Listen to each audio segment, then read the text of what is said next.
ஒரு மிகப்பெரிய நம்பிக்கை என்னவென்றால், உயிர்த்தெழுதல் இல்லை என்றால் கிறிஸ்தவம் என்றைக்கோ பொய்த்து போயிருக்கும்.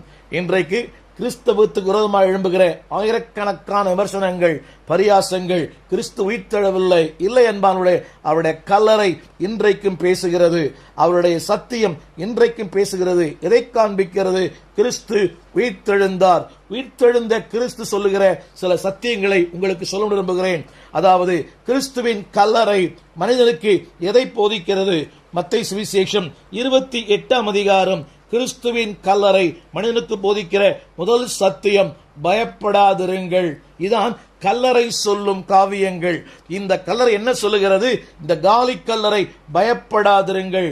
அன்புக்குரியவர்களே, மனிதன் ஜீவகாலமெல்லாம் பயந்து வாழ்ந்திருந்தான். ஒவ்வொரு நாளும் பயம், மரணத்தை குறித்த பயம், எதிர்காலத்தை குறித்த பயம், சாவை குறித்த பயம், அதாவது சூழ்நிலையை குறித்த பயம். ஆனால் ஆண்டவர் சொன்னார், நான் மரணத்தை மரணமாக்கினேன், பயப்படாதிருங்கள். அவர் எதையெல்லாம் முதலாம் சொல்ல விரும்புகிறேன், அவர் இந்த கிறிஸ்துவின் அந்த கல்லறை எதை சொல்லுகிறது? சத்துருக்களை அவர் மேற்கொண்டார். கிறிஸ்துவின் உயிர்த்தெழுதல் சத்துருக்களை மேற்கொண்டது.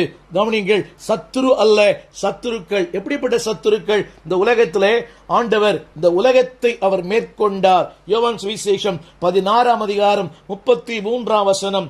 அடுத்து, மாமிசத்தை அவர் மேற்கொண்டார். அன்புக்குரியவர்களே, இந்த மாமிசம்தான் மனிதனை ஜீவகாலம் எல்லாம் ஆட்டி படைக்கிறது. செய்ய விரும்புகிற ஒன்றை செய்ய விடாமல் தடுக்கிறது. பவுலுடையான் சொல்லுகிறான், நான் அல்ல, என்னுடைய மாமிச சரீரம், என்னுடைய பாவம், அந்த பாவத்தை ஆண்டவர் சிலுவையிலே பரிகரித்தார். சத்துருக்களை அவர் மேற்கொண்டார். முதல் சத்துரு இந்த உலகம், இரண்டாவது மாமிசம். ரோமர் நிருபம் 6ஆம் அதிகாரம் 1ஆம் வசனம். அடுத்து, அவர் சத்துருவை, சாத்தானை அவர் ஜெயித்தார். கல்லறை சொல்லுகிற நான்காவது உண்மை, he conquered the devil. யோவான் சுவிசேஷம் 12ஆம் அதிகாரம் 33ஆம் வசனம். அடுத்து, காலமெல்லாம் மனிதனை ஆட்டிக்கொண்டிருந்த மரணத்தை அவர் ஜெயித்தார். எனவேதான் 1 கொரிந்தியர் 15ஆம் அதிகாரத்திலே ஆண்டவர் சொன்னார், மரணமே உன் கூர் எங்கே? பாதாளமே உன் ஜெயம் எங்கே?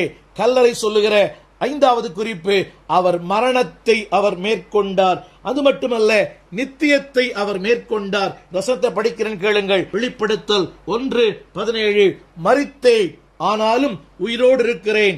ஆம், நான் மரணத்திற்கும் பாதாளத்துக்கும் உரிய திறவுகோல்களை கரத்தில் உடையவராக இருக்கிறேன். என்னுடைய கருத்து என்னவென்றால், அவர் நித்தியத்தை ஜெயித்தார், காலங்களை ஜெயித்தார். காலத்தை ஜெயித்த ஒரே ஒரு தெய்வம் ஆண்டவர் இயேசு கிறிஸ்து. நான் படிக்கிறேன்.